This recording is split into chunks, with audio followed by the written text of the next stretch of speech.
नमस्कार, खबर विशेष उत्तर प्रदेश देख रहे हैं आप और मैं हूं आपके साथ मनीषा चौधरी। बुलेटिन में सबसे पहले बात करेंगे गोरखपुर की, जहां पर गोरखपुर में विकसित यूपी @2047 संवाद कार्यक्रम के तहत मुख्यमंत्री योगी आदित्यनाथ ने प्रदेश के पंचायत प्रतिनिधियों से सीधा संवाद किया। इस वर्चुअल मंच पर प्रतिनिधियों ने विकास और बदलाव की कहानियां साझा की। महिला सशक्तिकरण, आय सृजन और नवाचारों पर खास जोर दिया गया।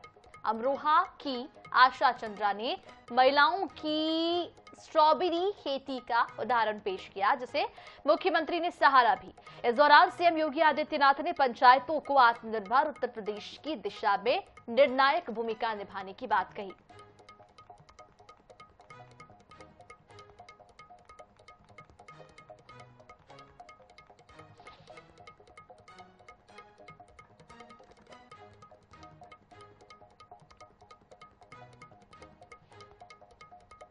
इधर वाराणसी में एमएसएमई सेवा पर्व में पहुंचे केंद्रीय मंत्री जीतन राम मांझी ने एनडीए के सीट बंटवारे को लेकर बड़ा बयान दे दिया।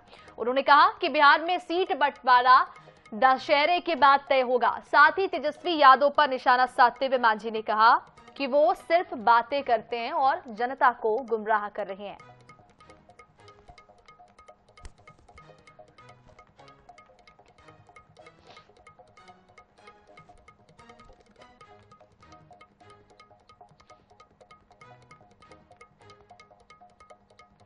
भारत से 7000 किलोमीटर दूर डेनमार्क की राजधानी कोपेनहेगन में भारतीय संस्कृति और संकल्प की अनोखी झलक देखने को मिली। यहां आयोजित विकसित भारत रन 2025 में प्रवासी भारतीयों के साथ उत्तर प्रदेश सरकार के उद्यान मंत्री दिनेश प्रताप ने भी शिरकत की। आपको बताते चले कि भारत @2047 संकल्प पर जोर दिया गया।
जिनका जीवन समाज सेवा, संगठन निर्माण और युवाओं के माध्यम।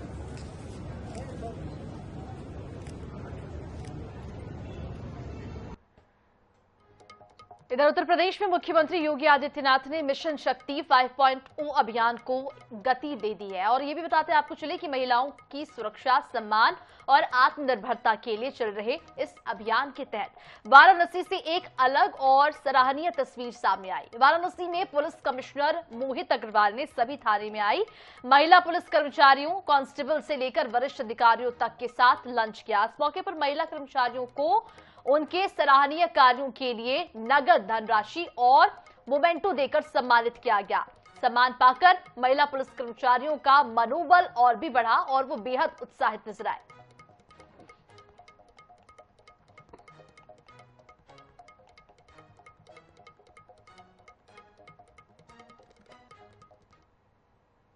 इसके लिए हम विभिन्न चौपालों का आयोजन कर रहे हैं, जहां अधिक से अधिक महिलाओं को एकत्रित करके सभी हेल्पलाइन नंबर्स के बारे में, जो महिला सुरक्षा केंद्र नया सीएम साहब द्वारा 2-4 दिन पहले उद्घाटन किया गया है, उसके बारे में जानकारी दे रहे हैं।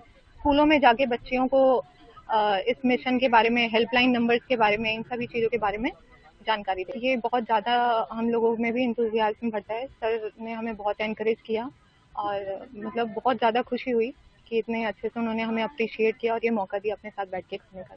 देखिए, एक बनारस में एक हम लोगों ने नई पहल की है, जिसमें हर थाने से एक महिला कांस्टेबल को हम सीपी आवास पर भोजन के लिए बुला रहे हैं, लंच के लिए, और जिसमें एक अनौपचारिक रूप से इनफॉर्मल उनसे टॉक्स होती हैं, जिसमें उनसे थाने पर क्या उनको समस्याएं आती हैं, काम करने में किन समस्याओं का सामना करना पड़ता है, उनके द्वारा यदि कोई बहादुरी का काम किया गया उसमें उनको सम्मानित और पुरस्कृत भी उसी दौरान किया जा रहा है जो है।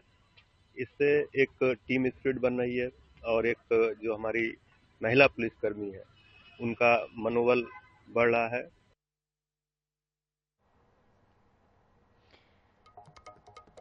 इधर उत्तर प्रदेश में मिशन शक्ति 5.0 अभियान के तहत महिलाओं की सुरक्षा, सम्मान और आत्मनिर्भरता के साथ साथ पारिवारिक संबंधों में भी सामंजस्य स्थापित किया गया। बताते आपको चले कि मुजफ्फरनगर से सामने आई एक तस्वीर ने इस अभियान को सार्थकता की और भी मजबूती प्रदान की है। कार्यक्रम में एसएसपी संजय कुमार वर्मा और उनकी धर्मपत्नी डॉक्टर नीलम राय भी मौजूद रही।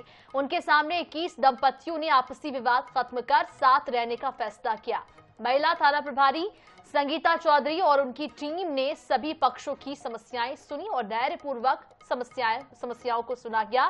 सकारात्मक मार्गदर्शन भी इस दौरान दिए गए। एसएसपी दंपति और एसपी क्राइम इंदु सिद्धांत ने महिला थाना टीम को प्रतीक चिन्ह और नगद उपहार देकर सम्मानित किया।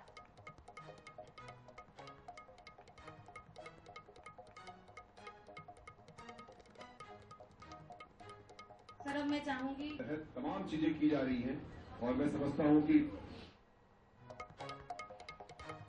इधर उत्तर प्रदेश के मुजफ्फरनगर जिले में रविवार के तड़के गोलियों की तड़तड़ाहट सुनाई पड़ी। पुलिस और बदमाशों के बीच मुठभेड़ का 1 लाख का इनामी बदमाश नईम कुरैशी ढेर हो गया, जबकि गोलीबारी में एक पुलिस कर्मचारी घायल हुआ है। मुठभेड़ के दौरान नईम की गोली से एक पुलिस कर्मचारी घायल भी हो गया। घायल जवान को इलाज के लिए तत्काल अस्पताल में भर्ती कराया गया, जहां पर उसका इलाज फिलहाल जारी है। पुलिस ने मौके से एक पिस्टल, एक तमंचा और कई कारतूस बरामद किए हैं।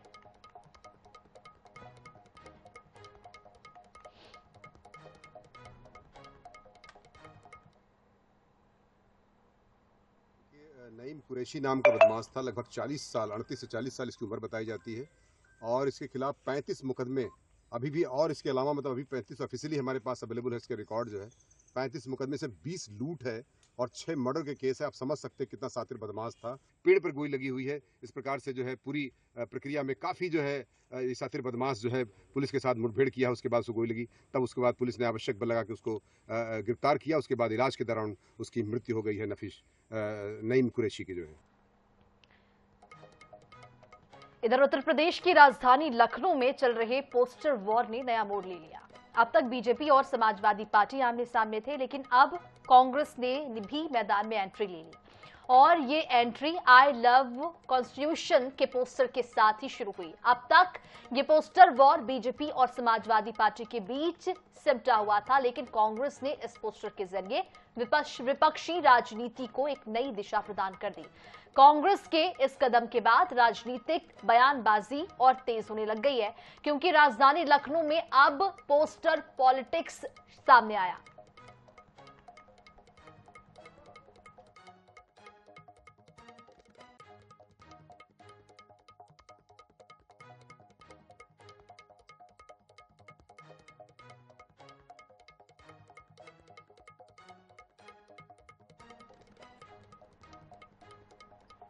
इधर लखनऊ से मौलाना खादिल रशीद का अहम बयान सामने आया। उन्होंने देश के मुसलमानों से अपील करते हुए कहा कि हिंदू भाइयों के त्योहारों में किसी को भी परेशानी नहीं होनी चाहिए।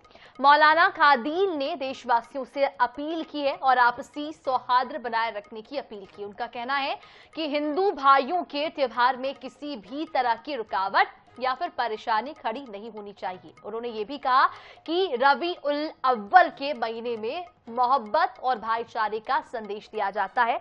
इसी मोहब्बत को समाज में बनाए रखने की जरूरत है।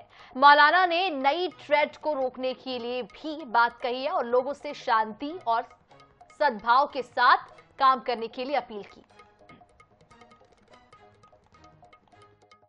तमाम मुसलमानों से अपील है कि हर तरीके से अमन कायम रखें और इस वक्त हमारे हिंदू भाइयों के बड़े त्यौहार हैं, लिहाजा उसमें किसी किस्म की किसी को दिक्कत और परेशानी न हो, इस बात को यकीनी बनाना जरूरी है।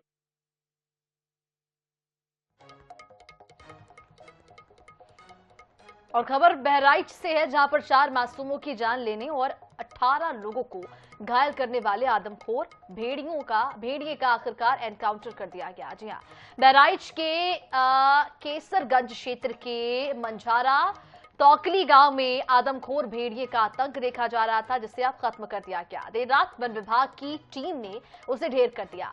ये वही भेड़िया है जिसने अब तक 4 मासूम बच्चों को मौत के घाट उतार दिया और 18 लोगों को गंभीर रूप से घायल कर चुका है।